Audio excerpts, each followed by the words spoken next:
let's continue our examples. log को ज़रा check करते हैं. अगर हम ln लिखें इसका मतलब ये हम नेचुरल लॉग ले रहे हैं. ln small brackets left arrow की ताकि हम वापस स्मॉल ब्रैकेट के अंदर आए. ln लिखकर लेट सपोज तो इसने हमें वापस ln 56 ही दिया. थोड़ा सा इस पे काम करेंगे. evalve, फिर evalve के कमांड का अपना ब्रैकेट. अब हमें बाकायदा पॉइंट्स की फॉर्म में आंसर मिला. इन द सेम वे अगर हम ln exp यानी e और स्मॉल ब्रैकेट लिख लेते हैं 1 यानी ln e हम मालूम करना चाहते हैं. ln e, so it's going to give us 1. log to the base 10 of let's suppose हम वापस 10 ही लिखें हमें 1 मिलेगा. log to the base this time let's talk about 100, so it's going to give us 2. अगर हम सिंपल लॉग लिखेंगे और अब इसको कोई सी वैल्यू दे देंगे, let's suppose 245, we're gonna get this, but चूँकि हमें पॉइंट्स की फॉर्म में आंसर चाहिए, बाकायदा एक वैलिड आंसर, ताकि प्रैक्टिकल प्रॉब्लम्स में हमारे ये काम आ सके, तो हम लिखेंगे evalve. आप अंदाज़ा लगा सकते हैं कि evalve का कमांड कितना इम्पोर्टेंट है कि जब आपको न्यूमेरिकल वैल्यू चाहिए होगी. देखें अब आपके पास ये पॉइंट्स की फॉर्म में आ गया. Okay, and we know that we can not find the log of 0, so let's see कि ln 0 आपको क्या देता है.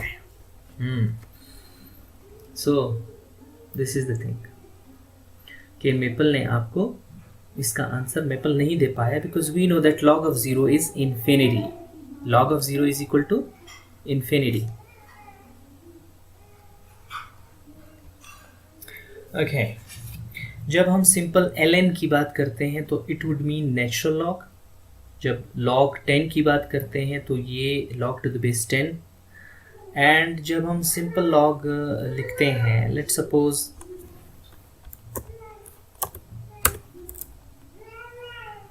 log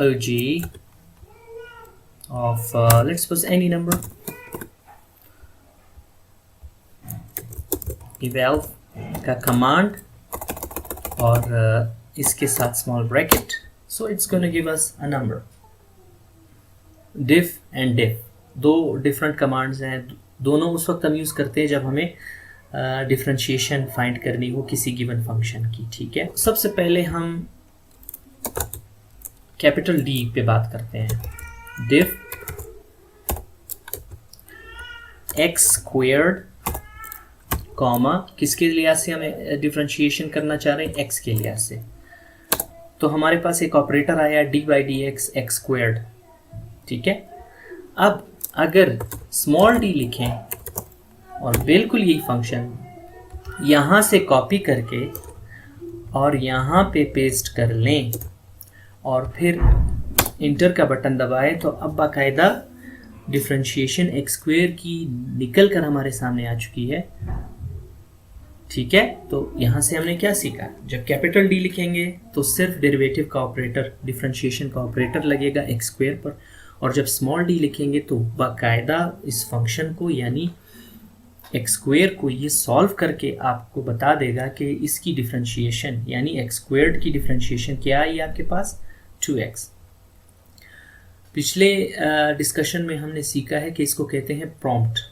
ये प्रॉम्प्ट अगर आपने नया लाना है तो आप इंटर दबाते जाएं, या दूसरा ऑप्शन ये है कि यहाँ पे बिल्कुल टूल बार में ये जहाँ बटन टाइप्स एक तरह से आइकन्स हैं, उसको दबाते जाएं तो आपको ये प्रॉम्प्ट नए नए बनते नज़र आएंगे। और next topic is int and int, यानी कैपिटल INT और स्मॉल INT। इंट कहते हैं इंटीग्रेशन को, इंटीग्रेशन की एब्रिविएशन है। मेपल इसको इंटीग्रेशन के तौर पर लेकर उसको मैनिपुलेट करता है। पहले कैपिटल T इंट लिखकर मैं लिख रहा हूँ x पावर में स्क्वायर्ड, और हम x के लिए ऐसे इंटीग्रेट करना चाह रहे हैं। Let's see. तो ये ऑपरेटर की फॉर्म है, ये इंटीग्रल का साइन कहलाता है, ये जो s की तरह है, और dx डिफरेंशियल ऑफ x कहलाता है। और जिस फंक्शन को इंटीग्रेट करना हो, मिसाल के तौर पर x स्क्वायर्ड, वो इस इंटीग्रल और dx के दरमियान में लिखा जाता है। ठीक है। सो इंटीग्रेशन तो फाइंड नहीं हुई, अलबत्ता इंटीग्रेशन की स्टेटमेंट हमारे सामने आ गई। जिस तरह यहाँ पे डिफरेंशिएशन फाइंड नहीं हुई, डिफरेंशिएशन की सिर्फ अलामत हमारे पास आ गई कि एक ऑपरेटर है जो x स्क्वायर पर ऑपरेट हो रहा है। तो अब फिर हमने स्मॉल d लिखा और रिजल्ट आपके सामने है, बाकायदा डिफरेंशिएट हो गया ये फंक्शन। अब इसी तरह इंट में अगर हम स्मॉल INT लिखकर बिल्कुल इस स्टेटमेंट को कॉपी पेस्ट करके चेक कर लें। ये कॉपी पेस्ट इसलिए हम कर रहे हैं ताकि हमारा टाइम बच जाए। अब आप अगर गौर से देखें, बाकायदा इंटीग्रेशन परफॉर्म हो चुका है। मेपल ने हमें जो फंक्शन है उसको इंटीग्रेट करके एग्जीक्यूट करके हमें बता दिया है। ठीक है। So this is the difference between int capital I के साथ और इंट स्मॉल I के साथ। लिमिट एंड लिमिट, ये भी वही कॉन्सेप्ट है कि कैपिटल L का मतलब ये है कि लिमिट का ऑपरेटर उसके साथ लगेगा, और स्मॉल l का मतलब ये है कि बाकायदा लिमिट इवेल्युएट होके लिमिट निकल कर आपके पास आएगा, यानी लिमिट का आंसर आपके पास आ जाएगा। Capital L limit,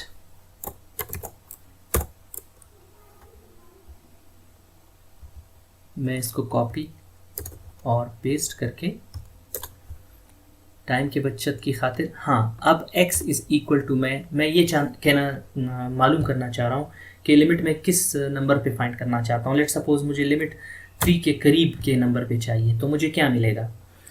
maple, let's see क्या आंसर देगा। मेपल ने एक ऑपरेटर की फॉर्म में हमें सिर्फ ये बताया है कि लिमिट का ऑपरेटर x स्क्वायर के साथ लगा हुआ है, लेकिन अगर हम स्मॉल I LIMIT लिख कर लिमिट फाइंड करना चाहें और बिल्कुल इस तमाम स्टेटमेंट को कॉपी और यहाँ पेस्ट करके चेक करें, तो अब बाकायदा आंसर हमारे पास आएगा, यानी x की जगह 3x स्क्वायर में पुट हो जाएगा और फिर आपको 9 मिलेगा। एंड देयर वी गो, हमें अपना आंसर मिल चुका।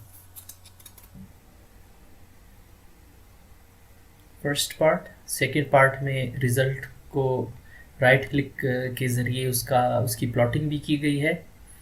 फिर क्वेश्चन नंबर 2, जिसमें आपको सबसे पहले एक एक्सप्रेशन लिखने का कहा गया, आपने वो एक्सप्रेशन लिख दिया, और उसके बाद फिर 2 कमांड्स जो थे वो आपने चेक करने थे, वो भी चेक कर लिए सेकेंड पार्ट में। ठीक है।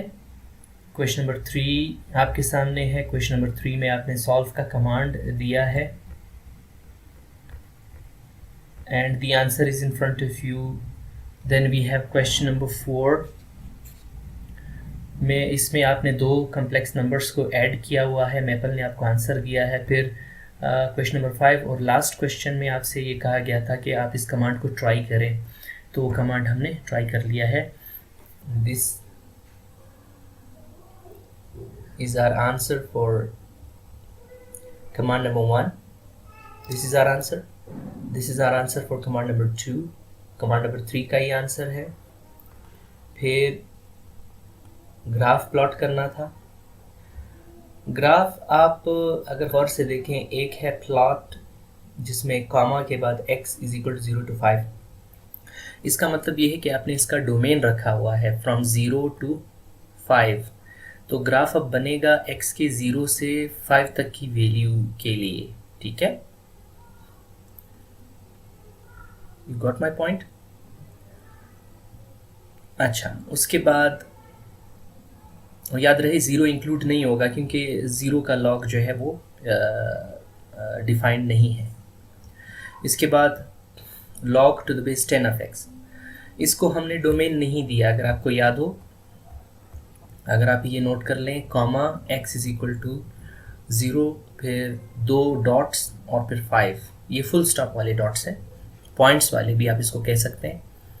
तो अब ये महदूद हुआ 0 to 5 पर इसने हमें ग्राफ बना के शो कर दिया, बट इसको अगले कमांड में हमने x की जो डोमेन वाली वैल्यूज़ है वो मेपल को नहीं दी। तो मेपल ने फिर अपने हिसाब से 10 तक का डोमेन सिलेक्ट करके हमें ग्राफ प्लॉट करके दिया है। इसी तरह हमने plot e raise to the power x या exp(x) एक्सपोनेंशियल फंक्शन है, उसको प्लॉट किया और हमसे पूछा गया था कि आप डोमेन जो है 0 to 5 दें। तो हमने जब 0 to 5 डोमेन दिया, ये आपके सामने है एक्सपोनेंशियल ग्राफ, कोविड-19 कोरोना वायरस पेंडेमिक जिसे कहते हैं। ये जब भी किसी एक ख़ास रीजन पे ये वायरस अटैक करता है, उसके मरीज़ बढ़ते हैं, तो शुरू में ऐसा लगता है कि थिंग्स आर नॉर्मल, कम लोग बीमार हो रहे हैं और कम लोग मर रहे हैं। लेकिन अगर इस पर काबू ना पाया जाए तो बीमारों और अमवात की जो शरह है वो एक वक्त ऐसे आएगा कि अचानक शूट कर जाती है। आप अगर गौर से देखें तो एक्सपोनेंशियल फंक्शन का बिहेवियर वबाई अमराज के बिहेवियर के तरह के तौर पर एक्ट कर रहा है। देखिए शुरू में कर्व बिल्कुल नीचे है, ऐसा लग रहा है जैसे वैल्यू बढ़ ही नहीं रही है। लेकिन जू अगर x को हम टाइम कंसिडर कर लें, जू वक्त गुजरता जाएगा तो एक वक्त ऐसे आएगा कि अचानक इसकी वैल्यू शूट कर जाती है, या मरीज़ों के तादाद की या अमवात की तादाद की, और इसका ग्रोथ होता है एक्सपोनेंशियल।